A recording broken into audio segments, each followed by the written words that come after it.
Welcome to everyone here at the B-League Pick'ems for Going for Two Live. It's week 10. Can you believe week 10? I can't believe it. I can't. 10 weeks of this garbage. I can't believe I got another 7 more to go. Well, you think I would. Next couple of weeks, we'll be on a little bit of a hiatus. So we'll be traveling to the other side of the world for something to do. Why not? That's what he said.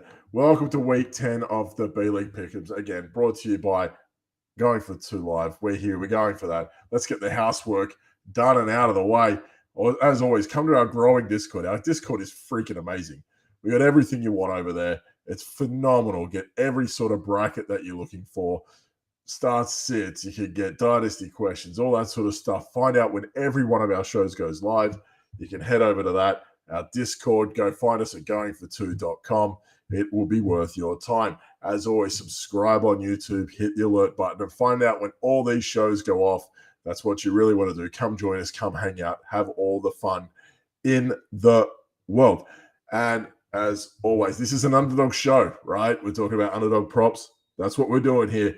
Head on over. If it's the first time you've signed up, get yourself a matching deposit up to $100. 100% matching deposit up to $100. GF2 is your promo code. Come join me. We're talking about props. We're going to get amongst it tonight, have a bit of fun, tear it up, chop it up, and all of the rest of it that you need to go. Before we get started, shout out to the old girl, Kathy, well done. Valet, well done. Salute. 94 years, good effort, good innings. That's what they'd say back home. Bit of a good innings. So, as always, before we get going, wow, look at this. Look at this bad boy. What's this one? If anyone in the chat knows what this one is, Discord Dan, freaking amazing. Fucking yeah. Is it live? Yeah, it's live. No music, Gladys. No music except for me and some Jinro. That's what we're going with. Aren't I, cultured unit? Look at that. Some Jinro, green grape. That's what we're punching out today. That's right, Kyle. It is 100% podcast with upside. Just a bit of a quick shout out to a friend of Going for Twos, one of our, I don't want to say original stalwarts, one of the original crew, one of the guys that tried to recruit me to Discord that I absolutely had zero interest in doing. Now I pump the shit out of it. Announced he's got his 3rd kid on the way. That's phenomenal news for Jay Feliciano. Much respect to a really nice guy. Voice, yeah, the dulcet tones, my friend. Look at this Monday night. Look at Monday night representing. Where's the rest of yous? Assholes. Doesn't matter. I'll leave this bad boy up here. Discord Dad is freaking amazing. This guy gets it. His wild Tiger Cats must have won or something. I actually didn't follow up on that. How'd they go, Kyle? Can you please let me know? How'd your Tiger Cats, Pumas, whatever the fuck they are, how'd they go? Kyle is typing. We'll get to that. I can't wait to find out. Again, if this is your first time joining, again, my name is Dan. I am at the B-League Says. I am here every Friday night at 8:30 p.m. If not, you can catch me on Monday nights with, as you know, Gladys, the Doc, and Kyle running a mark on Monday nights, 2-point conversion. We go over Monday night's game. Forget which one that is this week. Philly and Washington, that's what it is. And we get all the injury analysis from Dr. Jim Ferretti. We have a lot of fun with that one. As always, tonight, please stick about after the show. You can see our deal, Armchair Fantasy. The Tiger Cats lost in the East Division semifinal. The East Division semifinals? How many semifinals are there? To the Montreal Lutes. Okay, the drums, 25-17. Well, I'm glad your numbers are semi-accurate. Either way, Armchair Fantasy DFS show tonight with Tim Gerson and Jeff. They'll go over the Week 10 slate. There's obviously a lot of big name players out. A lot of, as you'll figure it out as I'm talking tonight about the props and underdog, a lot of weird games up our sleeve. Some weird things, like whether you've seen it happen or not.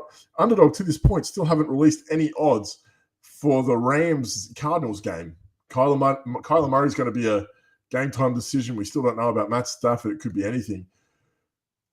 You're going to pick up the Rams run game? Probably not. What about the Cardinals? Passing game with Kyler Murray is an absolute mess. So they still haven't released anything for that. There is an East Division in the West and the West Division. Okay. I just have one division. Why make it difficult? Why separate? Bring everyone together. One love. That's what we're doing. John Wolford versus Colt McCoy. Yeah, that's our luck would have been that game is on Monday night.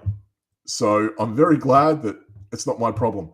Speaking of that game being a problem, tune in every Sunday for your starts and sits with Gladys, Jamie, Ben, everyone else. Doesn't matter. Turn up. Gladys is on the show. Yeah, you should agree with me. I'm never wrong. Either way, turn in every Sunday morning, get all those information, get your DFS information, all those late decisions here, all those pivots, injury pivots for the afternoon. Yeah, there's going to be a lot of them on Sunday. I can absolutely feel it. Again, one more time, if you have not joined the show before, if this is your first time, welcome. But as it is, I do go over the morning games. I try to find a game with kind of appeals, look at the higher and lower on that, or the odds with that, or the line spread, all that sort of stuff. And then I try to pick a game, pick a few props on underdog as they currently stand now. They do change. Now, again, 2 bits of advice. 1, get on early. You want to get on these props. Like Austin Ekeler has changed 3 times today. 3 times his numbers have changed today. I've checked, and it's been an absolute mess. And I've had to settle for 2 or 3 different things. I'll go over that a little bit later. But they do change. And again, please shop your picks around. Look, we have an affiliation with Thrive, right? Head over to Thrive. Well, not Thrive. It's who's that? Prize Picks, not Thrive. Fuck Thrive. I don't care about them. But head over to Prize Picks and see where the edge is between Underdog and Thrive. If you're on DK, find on DK what looks different compared to what we have at Underdog. You can find all these different bits of information and see where you're going to get the edge. If Austin Ekeler today was at like a combined of like 113, comes down to 110, and he's now at 93, like some other sites may be late to adjust, and you really want to get that information going for you. As it were, a lot of good games on in the morning. I was having a look at these games for this week. The morning games are very, very interesting. Obviously, Seattle and Tampa, they're in Germany. Now, that game could be anything. I quite like the look of that. Tom Brady still being thrown like a lunatic, despite Tampa's lack of success, whatever it may be. That's at 44.5. Cleveland, Miami is just a juicy matchup. Look, Jacoby Brissett, I think, is going to try and go out a blaze of glory before Deshaun Watson takes his job. 49.5. Houston and the Giants, I think, has a bit more appeal than what you think, because as good as they are, they're both – no, hang on. As bad as they are, they both have the ability to play up at times. You saw what Houston did with Philly. They held with them for 3 quarters there. They're at 41 in New York. The weather here is getting a little bit – I am in New York. It's getting a little bit shitty at the moment. Detroit, Chicago, 48.5. Who's going to stop Justin Fields on the run? Like, it's mind-blowing. This is how we're looking at it at this point. An alternative, like, Jared Goff can throw at home with weapons around him. We know he's good for it. And obviously, Minnesota and Buffalo, no odds for that yet. Nothing. No lines. No nothing. So that's another game where we've been given nothing about it because we don't know if Allen's going to play. They don't want to overcommit. Whatever. For safety reasons, I went with the safest game I felt. The highest numbers. And look, we're going to pound a few numbers here. Jacksonville at Kansas, 51 already. I absolutely love this game. And kudos for Jacksonville. Like, as bad as they are, and as much as I dislike Doug Peterson, I think you guys know that, I think they can kind of at least try and make a game out of it for what it is. But it doesn't matter. The 3 base picks that I'm going to align myself with, I think they're pretty easy. I think they're a given. A couple of highs. I don't like going higher on player performance because you're always chasing a higher number outside of players' performance. It's really tough. But we're talking about Patrick Mahomes, right? 303 passing yards. I'm going higher. This guy's been an absolute monster. Look, he's a home favorite. You would think he's a heavy favorite, home favorite. They would play more conservative. He does not. He doesn't care, and neither do the Chiefs. And why should they? They can't run it for their freaking lives. Look, on a positive, for this game, the Jags is an away underdog. They're 4-0 in games going over. So they'll at least be able to keep the Chiefs honest. They'll keep their end of the bargain up. Look, 51 is a high target. Jags can get to 17, give or take 21. Chiefs will do the rest. I don't think that will be out of the realm of possibility. Look, Patrick Mahomes hasn't been under 300 yards since week 5. And he's had 2 400-yard games wedged in there. I think that's very much a sign of what's to come. Look, was it Clyde Edwards-Helaire? A friend of mine asked how he was. I said, what is dead can never die? He never even existed. I don't even know if he's alive anymore. He doesn't even play. Ain't Ronald Jones. Jarek McKinnon gets the odd snap here or there. And Pacheco's starting to play. What's that? Eight snap. I don't care. They're not running it. They're not here to run. That ain't happening. Pick number 2 for me, Juju Smith-Schuster, higher than 63.5 receiving yards. Best thing that came out of Pittsburgh in the last 5 years, let's face it. Last 3 games, 85 yards or more. 5 out of 8 for the year has gone over the required quota. Form is 100% on his side. He is there. Number 1 wide receiver. It is not even close. Hardman chips in here or there. Justin Watson, if you want. It's not even a thing. Travis Kelce, I get it. Like, he's their best player. Look, chasing 17 targets from last week. We don't have to talk about him, right? I'm not going to even try to qualify or quantify what he does. I think he's at 76.5 receiving yards. Okay, probably going over. That's what he does. If you're getting 17 targets, it's going to happen. But Juju Smith-Schuster at that point, look, he has been going nuts. Again, Chiefs refuse to run the ball. Every time they do, it's a gimmick runaround. That's what you want to see. Like, it's runarounds, it's a reach around, it's how's your father? Look, it's in the end. He's going after it, and he's going to get 63.5 pretty easy. Look, the one player that I'm not over the moon about, again, this odd hadn't come out, the props hadn't come out for this until about an hour or two ago. I originally didn't like the idea of Travis Etienne on the ground this year. The Chiefs' run defense, they don't have to do much because teams are chasing them pretty quickly, right? So the run game abandons pretty much out the window. Chiefs have conceded the 5th fewest yards to running backs on the ground. Teams don't get to settle in. Average about 85.5 yards per game, which is nothing when you think about it, right? They played some pretty good running backs. Do you think what those averages would have been like without Derrick Henry? What Derrick Henry did? What did he go for 200 yards? What does he do? He just absolutely runs a hole through him, right? That average would have been much lower without him playing, which is wild when you think about it. But look, I checked out a few different sites today, just to see what Etienne was going at. A lot of people didn't want to touch it, which was weird because he's one of their best players, one of the most electric guys in the NFL so far. I thought he'd be sitting around that 73, 75, 76 yard on the ground mark, and I wasn't too far off that because the only thing that they gave him was 110.5 total or combined, however you want to look at that. So for me, to see the line, I was going lower on 73 anyway. I don't think he was going to go through the ground. If he's going to get anything, maybe out wide, he might line up, might get a reception here or there that'll work in his favor. The receiving yards haven't had to be there for him because he's running holes through people. But the high 110.5 combined gave me the reason to believe that those rush yards might be down a little bit lower. 81.5 they've given him for rush yards. I'm going lower on that. Again, his receiving game hasn't been there, so even the 110.5 might be a bit of a stretch. But he's good enough to break one out, and we know that too. So I trust him more through the air, even though it hasn't been happening for him lately. But as soon as Kansas start putting points on the board, they're not going to be keeping up with them. I don't think in that regard too quickly.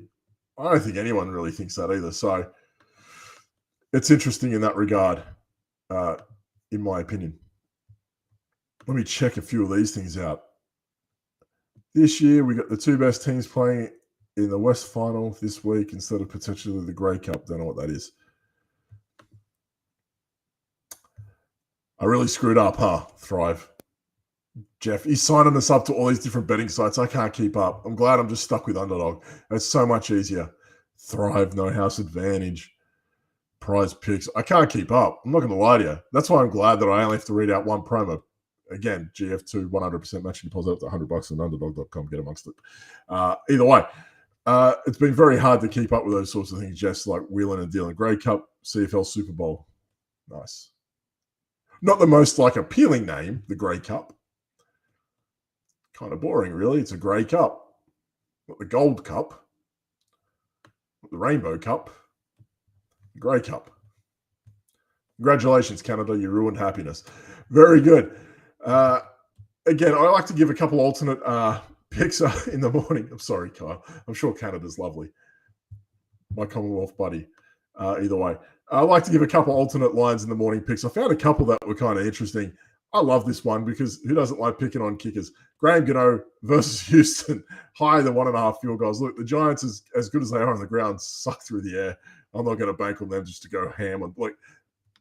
Get on Saquon Barkley before it gets out of control. He started at 103.5 rush yards. Today went up to 110.5. Now he's at 120.5. People are just pounding the over on it. So it's probably a little bit late to get on that. But it's still interesting to see how quickly the bettors go. 103.5. Yeah, okay, over. 110.5. Over. 120? All right, whatever. Doesn't really matter. The other one I like also is the same game. Looking in that morning game, Geno Smith versus Tampa, higher than 1.5 passing touchdowns. I love this one, to be honest with you. Only twice has Smith failed to nab this quota this year. So he's getting to 2 every week, bar 2 this year. I kind of feel like that's going to happen. He's had 2 in the last 3. I love that for him. And Tampa allowing 5 receiving touchdowns in their last 3. They're giving it up. They're just banged up. They're not keeping up with people. It's just, they're hard to watch. They're hard to watch at times, Tampa. I can't believe I just said that out loud. But look, I like another one there. If you really want to get on it, Tom Brady over 286.5 passing yards.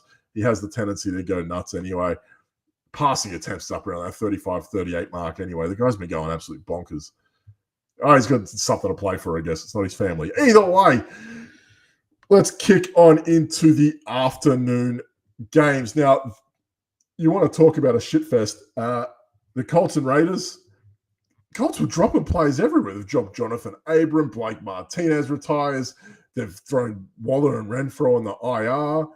They're absolutely hammering it up at the moment. So that's a game. I'm going to talk about that in a little bit. That's not the game I picked. Again, Arizona and LA Rams, that's at 40.5, and we still don't know what the hell's going on there between Wolford and McCoy and Murray and Stafford and everyone else that's playing. It's an absolute shambles. It is what it is. The game I'm going to pick on, Kyle, block your ears, Dallas and Green Bay. Unders on Green Bay. Just unders. Whatever you want. No, I'm just kidding, but no, they're pretty bad. Look, I think Dallas, they're starting to hit a bit of form. Like, Dak Prescott's back. He's starting to look pretty good. You can't really argue with that. They're pretty damn good, and there's a good chance that they could actually chase down. Philly have got a cake. They've got just a cake schedule. I guess the whole East does as well, but if anyone could catch them, Dallas's defense is pretty damn good as well, and they might be able to do it if their offense can fire, and they have been lately. More so, obviously, Dak coming back from a thumb injury. Took a little bit of time to get going, but that doesn't matter. I think Aaron Rodgers for the first pick of the game, lower than 235.5 passing yards.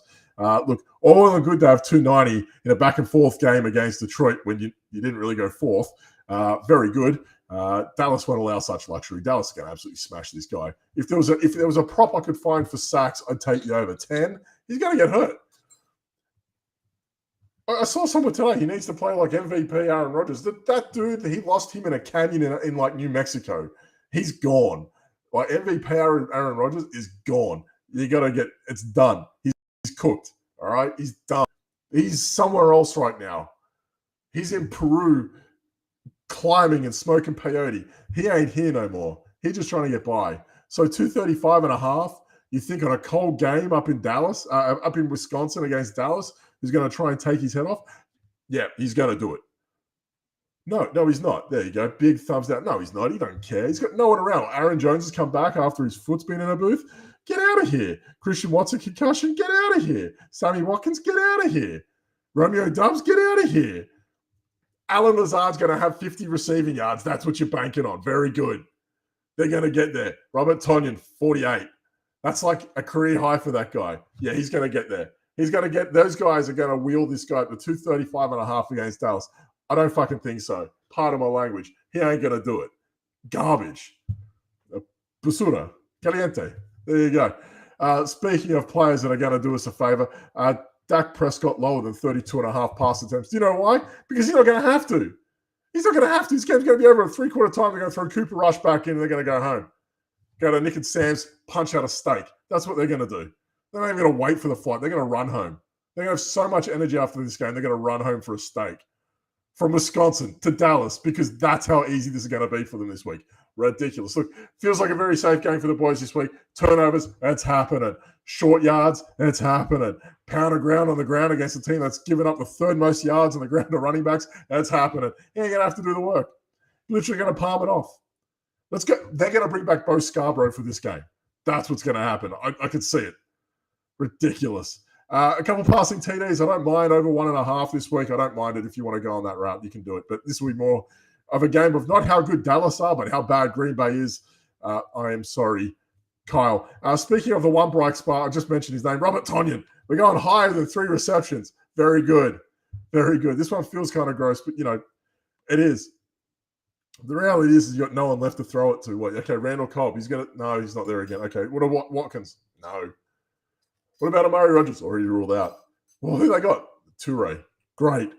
That's what we're going with. Robert Tonyan's about as good as an option as he has right now. Alan Lazard's not even reliable. When he's healthy, he's up and down at the best of times. Tonyan's had some form last 3 games. He's hit that 3 reception marker twice. His average looks better than what it should be because he had a 10 reception day. But outside of that, it's been up and down, kind of erratic.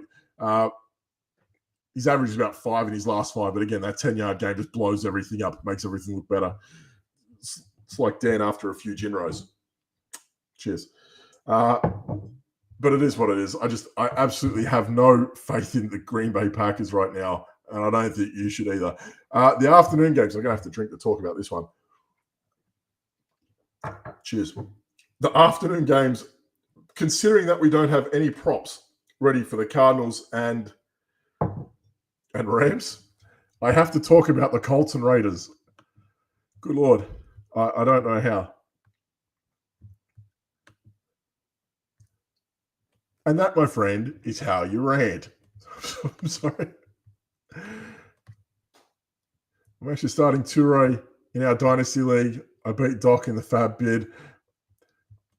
I wouldn't be telling too many people that, mate. I think we're going to hide this one.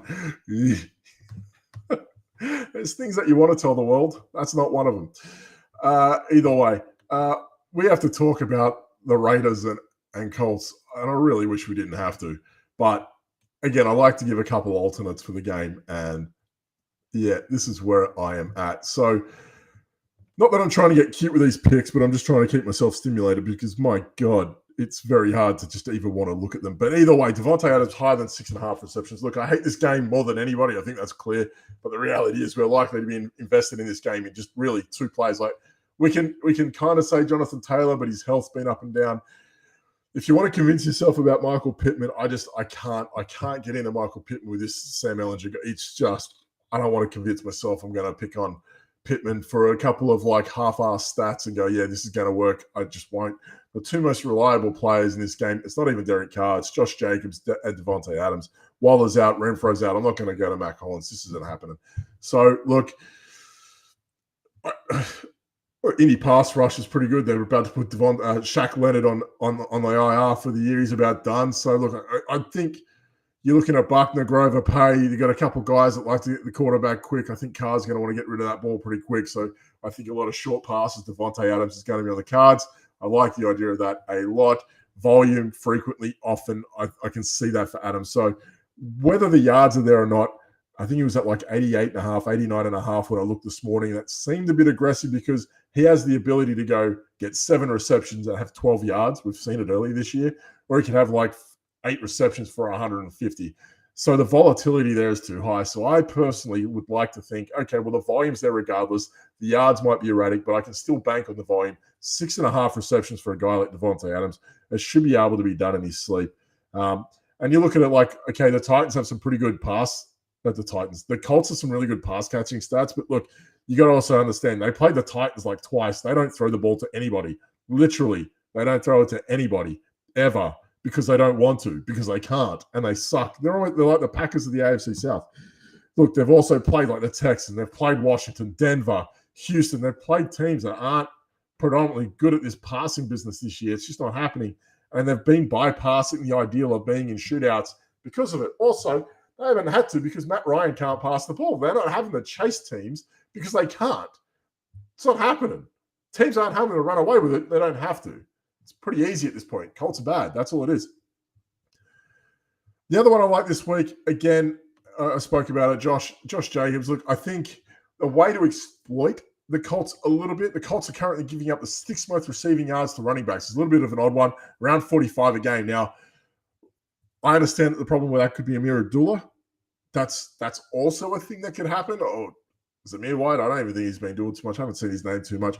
But like Amir Abdullah could be a guy that works in. I just don't feel like that's going to happen. If anyone's going to do it, it's going to be Josh Jacobs. Look, he's bordering around 3 for 21 per week on average anyway. And he's had games where he's had 0 targets because the rush yards have just been absolutely smashing. But this is a game where it could be such a low play game that they might have to get him involved in the passing game just to make something happen, because this game seems terrifying to me. And I can't believe I just have to speak about that at all. But that's where we're at. I'd actually like to know what the guys tonight on the Armchair DFS show have to say about that. Stick around 9:30 at night. Tim Gerson and Jeff talking about cash plays, GPP plays, what will help, because I don't think any of them are going to be touching any of those guys. And I like to think player props help build DFS, because you can see this is what Vegas is thinking for these guys. Oh, wow. Okay, so 7 receptions, 85 yards. We know Adams got a floor of 15, 16, a touchdown, get you to 22. That might be 3x, give or take. That could be something that you look at in helping you build your lineups. That's how I do it anyway. I find that's another way to do it along with your game lines. But for me, I like to use player props to give me an idea of what the collective is thinking and going from there. Otherwise, I'm just guessing. Either way, another plug. Look at that, another plug. What a plug. Friday night. Tune in for the IDP show on Saturday. Dynasty shows Saturday. Starts and sits Sunday. I'm all over it. Monday night's 2-point conversion, injury talk, player props for Monday night game between Washington and Philly. Join us then. 2 games which are pretty good for primetime games Sunday and Monday. I'm actually kind of intrigued with these. San Fran and the Chargers. That's actually very interesting. And it's only given a line of 45.5. And I feel like I think that could be a few clicks higher, to be honest with you. Washington and Philly at 44 as well. Again, another one that I feel like I don't mind Taylor Heinicke. I think he's all right.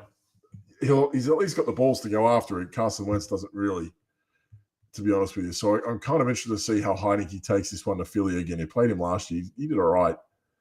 But anyway, give you a couple of picks for the primetime games. I think Elijah Mitchell's been released from IR. He's been brought back off the pup or whatever it may be. Congrats to you, Elijah Mitchell. Bang, no worries. 1 in 10, look at that. 1 every 10 minutes. The guy's after it, Green Gate. Yeah, Jinro, have after it. Doesn't matter. So as soon as like that announcement came out, McCaffrey's numbers like plummeted a little, which is wild because obviously like, okay, Shanahan loves, A, he loves a hot hand, and B, he loves a rotation, which is counterproductive to anything. If you've got a hot hand, you're not rotating, right? So like the idea that I hear this on a weekly basis, this is one of those like things that blows my mind. He's going to play the hot hand, but he's going to rotate. That's not really a hot hand, is it? Whatever. So McCaffrey's numbers dropped a fair bit, except for his total yards. They came up a little bit. So they came up to 116.5. They were bordering at 112.5 earlier this morning. So I like his rush yards anyway. So I'm going to pivot from that. I was going to go higher than 112.5. He could go over 116.5. I don't think that's a problem. If you want to align yourself with that, you can. 76.5 rush yards, I think he's going to do in his sleep. Look, the Chargers run D is still traditionally one of the worst in the NFL, giving up about 140 yards a game on the ground to running backs. No Jeff Wilson, maybe some Mitchell worked in. I don't know how aggressive they're going to be with that. Look, he might cross the line on the ground anyway. So that's why I think both for him is pretty good. Last time we saw him, he went 18 attempts, 94 yards, 55 receiving yards. He went for about $140. So his numbers still feel ridiculously low for what we've last seen him do. Add into it a week to recover, get some more bonding with his teammates. I kind of like him doing that. And Shanahan has figured him out. It wasn't pretty hard to get him involved. It took him a week. Okay, yeah, he's good. Bang, worked. Another one I found interesting as well, and I've talked about this before on the Monday night show with Austin Ekeler, because sometimes they just give him some yards that just do not suit him at all. They shouldn't happen, right? So Austin Ekeler, they started again, like his numbers have started like ridiculous. Started at 101.5 day for total yards today. Now down to 93.5. Like they've just dropped even more. No Allen, no Mike Williams. They've dropped. But I'm not going to touch his yards or his total yards. What I am going to go for is his receptions. He's bordering at 5.5. He's at 5.5 this week. I'm going to go higher than 5.5 receptions. Austin Ekeler. Look, again, those numbers that he gets, I think 60 yards he's been given. He's not going to go 60. He doesn't rush. He's had one game for 170. Everything else around 40 yards anyhow, right? So his rushing yards aren't as great as you think. He gets a lot of work in the receiving game. Okay, for fantasy PPR, he's a monster. But you look at his yards, they're not that impressive, to be honest with you. He's just getting a lot of work in the air because he's catching the ball, and he's going to do that again without Williams, without Allen. He's going to go nuts. So I think that's a great one to go with there. He's going to need a monster game and a chunk yard here or there if you're looking at those total yards, but only twice this year he had fewer than 5 catches. I think I like those odds in a game against the 49ers. Look, pick number 3, only because I have no reason not to believe that he won't. Look, Jalen Hurts higher than 285.5 total yards. One, he's putting up 340. He put up 340 passing yards alone on them a month ago. Okay, so he's getting a 55.5 yard head start from his last performance. And two, Washington are as bad as ever. Kirk Cousins in his sleep had 265 on him last week, 281, something like that. They're not even that prolific. Philly been going nuts this year. Like 285.5 on Washington. Okay. Why wouldn't he? I don't even mind pivoting. He got a 1.5 passing touchdowns as well. Again, like Minnesota did that last week, and they didn't really. They struggled, but like Philly, what 1.5? He can have that by the end of the first quarter. It was wild to believe that like that's what he's been given. Like the disrespect is just absolutely menacing at this point. Excellent logic there. You wouldn't believe where I got my logic from. Jinro Green Grape. It's number 4. Get it in you. No worries. Excellent logic. I'm just going to leave that one up for Jeff to read. Yeah, there we go. We're going to go out on that one. Very, very good. Someone's going to see that in the morning. They're going to log into Restream. Excellent logic there, Dan. What? Doesn't matter. So they're my picks for this weekend. I'm going to go over that one more time. But before I do, we're going to do that housekeeping. Get that cleaning going. What do you guys reckon? Yeah, why not? Discord.com. Get us at the goingfor2.com server. Get your starts and sit information, dynasty questions, betting, props. Find your favorite analyst. Ask them questions. Anyone but me. I won't get back to you. I promise. I might. You got to tag me, though. No, don't tag me. Either way, find me over there, over at goingfor2.com Discord. Get us over there. If not, you can tune in every week, every Friday night on YouTube. I'm about, all right? We're going to go over the underdog props. We're going to have a bit of fun, have a bit of a laugh, go over, get a little silly. People are too serious. They don't drink enough Jinro. That's what's going on here. We're going to finish the bottle. What do you think? Yeah, we're going to finish the bottle tonight. No worries. Find us on YouTube. Hit the alert every Friday night, 8:30. We're going to go over some underdog props, have a bit of fun. And as always, again, you get the double header on a Friday. You get the Armchair Fantasy Show, DFS, GPP, cash play games between Jeff and Jim. Jinrose, hit me. No worries. Jeff, Tim, and Gerson. They're on fire lately. They're just nailing everything. You got to tune in and listen. It's a phenomenal show. IDP on Saturday, and Dynasty on Saturday night. Starts and sits Sunday. Follow up with Monday night. Hit us up. Injury questions for the doc. Get him on his own channel. Do some underdog props with us. We've got Washington Philly. It's going to be a hell of a game. We're going to have a lot to talk about as well. It's going to be a great time. And again, one more time. Underdog.com. Very easy. Promo code GF2. 100% matching deposit up to $100. Have a whole bunch of fun. Let's recap these picks and kick off the weekend with a bit of fun. I looked at the base 3 picks this week. Pat Mahomes higher than 303.5 passing yards against Jacksonville. We're looking at that game high. The implied total at 51. Juju Smith-Schuster higher than 63.5 rec yards. Travis Etienne lower than 81.5 rushing yards. The 2 morning alternate picks as well. Graham Gano versus Houston higher than 1.5 field goals. Feels like a safe one. Geno Smith versus Tampa higher than 1.5 passing touchdowns. We're going to kick over into the afternoon. That absolute stinker. Cheese one. Look at that. Dallas Green Bay, Aaron Rodgers lower than 235.5 passing yards. My God, that is generous. Dak Prescott lower than 32.5 pass attempts. Robert Tonyan higher than 3 receptions. I like it a lot. Couple of afternoon alternate game picks. Devontae Adams higher than 6.5 receptions. And Josh Jacobs higher than 19.5 receiving yards. We're going to hit over into the primetime games for Sunday and Monday. Christian McCaffrey, if you want to go higher than 116.5 total, feel free. I'm going to hit him on 76.5 rush yards. I'm going to go over on that. Austin Eckler, we're going to take him at 5.5 receiving. We're going to go over on that. And Jalen Hurts higher. Better drink. Higher than 285.5 total yards. I have had an absolute ball tonight. Look at that. 35 minutes. Look at that. The guy got onto it. Yes. Clinky Facebook user. Clinkies. Very good. Last one. Whoop, finished it. Look, nothing there. I don't watch for the logic. No one does. There is. I save all my logic for Monday nights. I can hear Kyle, the doc, and Gladys laughing on that. Dan has logic. Get out of here. Either way, I've had a ball this week. I hope you guys stay safe. You will hear from me through the week in some capacity, I believe. Until then, what a great show. What a whole bunch of fun. Stay safe. Happy betting. Good punts. Put some good punts on there. Go on. Get on the punt. Enjoy yourselves. Take care. Cheers.